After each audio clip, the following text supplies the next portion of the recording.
Au nom du Père et du Fils et du Saint-Esprit. Amen. La paix de Jésus soit dans votre maison, sa paix et sa joie. Alléluia. On est dimanche, on se prépare à foncer à la Sainte Messe. Et avant, nous lisons le Saint-Évangile selon saint Marc, chapitre 7, versets 31 à 37. Que ta parole, ô Jésus, rentre dans mon esprit, que ma bouche proclame ta parole et que mon cœur l'accueille. Amen. De nouveau, guérison d'un sourd et muet. De nouveau, Jésus se déplace de la région de Tyr. Il passe par Sidon. Et longeant la mer de Galilée, il arrive en territoire de la Décapole. C'est alors qu'on lui amène un sourd muet en le suppliant pour qu'il lui impose les mains.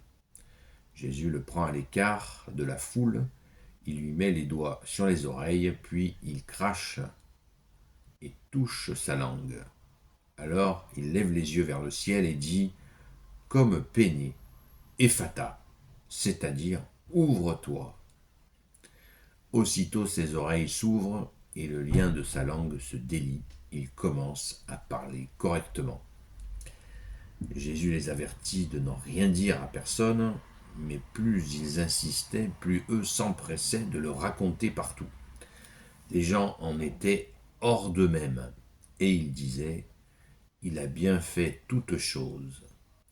Il fait entendre des sourds et parler les muets. Merci Jésus, alléluia. Alors, à la lecture de ce récit, eh bien, on constate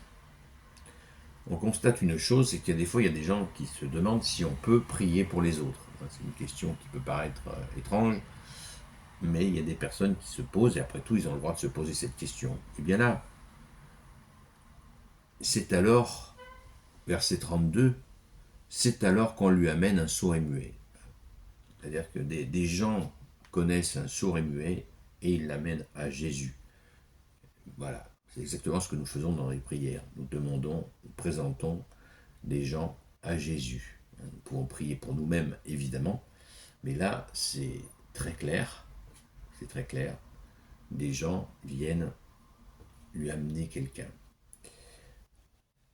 Alors, il y a une partie un petit peu mystérieuse, comme souvent. C'est plutôt pour nous faire réfléchir, certainement, parce que l'évangile est complexe. Il n'est pas simpliste. Et heureusement qu'il est complexe. Parce que le simplisme, ce n'est pas bon. Nous avons à réfléchir. Et au moment même, à les questions, il lui met les doigts sur les oreilles, et ça, il crache et touche sa langue. Que se passe-t-il donc? Alors il lève les yeux vers le ciel et dit, comme peiné, Ephata. Jésus a l'air peiné quand il lève les yeux au ciel, et il va dire ce fameux mot, Ephata, qui voudrait dire ouvre-toi. Eh bien, on peut imaginer que cette personne, Jésus est peiné, et il va lui ouvrir.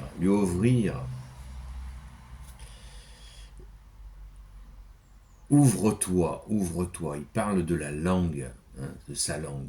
C'est un muet. Quelqu'un qui n'arrive pas à parler, à s'exprimer au point d'en être muet, comme peiné. Jésus est saisi à un moment donné par la peine de cette personne, et c'en est aussi touchant pour nous. Délier sa langue. C'est ce que Jésus nous demande quand nous avons à transmettre l'évangile. On ouvre sa bouche, on délie sa langue. Et rappelez-vous qu'à la Pentecôte, les apôtres ont reçu des langues de feu. On fait le lien. La notion de langue est assez présente. Délier sa langue pour dire la vérité de l'évangile. Annoncer la bonne nouvelle. Un évangile veut dire bonne nouvelle, vous le savez. Ensuite, donc ça y est, il commence à parler correctement. le miracle est accompli, gloire à toi Jésus. Et immédiatement Jésus les avertit, au verset 36, Jésus les avertit de ne rien dire à personne. Mais plus ils insistaient, plus s'empressaient de raconter partout. Rappelons-nous sans cesse que Jésus fait cela pour ne pas créer d'émeute. Parce qu'une émeute juive, une émeute des Hébreux à cette époque, est égale à une répression romaine. L'armée romaine est présente, ils sont sous occupation romaine, et tout rassemblement excessif est immédiatement interprété par l'occupant romain par une révolte qui se termine dans un bain de sang. Les légionnaires ont bien l'air sympathiques comme ça, mais la réalité était tout autre. Rassemblement égale révolte égale massacre. Donc Jésus est extrêmement prudent. Puisque, rappelons sans cesse, Jésus n'est pas venu pour libérer, redonner à Israël son royaume. Puisque Jésus se méfiait énormément des gens non convertis, ce qui était le cas. Il n'était pas converti ni à l'amour, ni à la justice, ni à la miséricorde. Donc si c'était pour placer des gens encore plus durs, cruels que les Romains, c'était pas la peine. Donc Jésus a fait cette venue pour la conversion.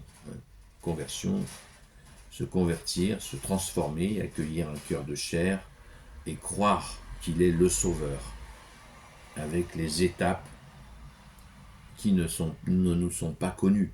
Encore aujourd'hui même, beaucoup de gens croient connaître les étapes. Ils vous disent que voilà, Jésus va venir demain matin, voilà, chacun fait sa petite cuisine, mais ça ne marche pas comme ça. Les apôtres l'ont demandé à Jésus parce que tous les Hébreux voulaient qu'Israël récupère son royaume. Non, ça ne se passe pas comme ça. Jésus leur a répondu très clairement, il ne vous est pas donné de connaître les étapes. Eh bien nous non plus. On peut, en lisant l'Apocalypse, trouver quelques repères, et encore c'est un exercice extrêmement difficile. Beaucoup s'y sont essayés, beaucoup se sont égarés. Donc soyons prudents et faisons ce que Jésus nous a demandé, la veille et la prière. Voilà, humblement, Jésus nous a dit veillez et priez car vous ne connaissez ni le jour ni l'heure. Donc on y croit bien sûr au second et dernier avènement de Jésus. On y croit quand il reviendra dans sa gloire sur des nuées d'anges, non pas comme la première fois par la Vierge Marie. On y croit profondément de tout notre cœur, de toute notre âme, mais on fait ce que Jésus nous a demandé humblement, veiller et prier, afin de ne pas tomber en tentation. Et le fait de se croiser les bras en ne faisant rien, en attendant son retour, c'est une tentation. Il y a tant de souffrances à soulager, de personnes à accompagner vers Jésus, pour qu'il retrouve enfin la vie, le chemin, la vérité et la vie, que tu es Jésus. Amen.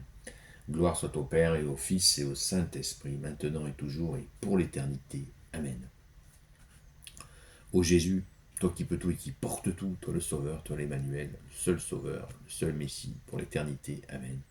Je te confie toutes celles et ceux qui regarderont cette vidéo, ainsi que leurs proches, selon ta seule volonté, ô Jésus.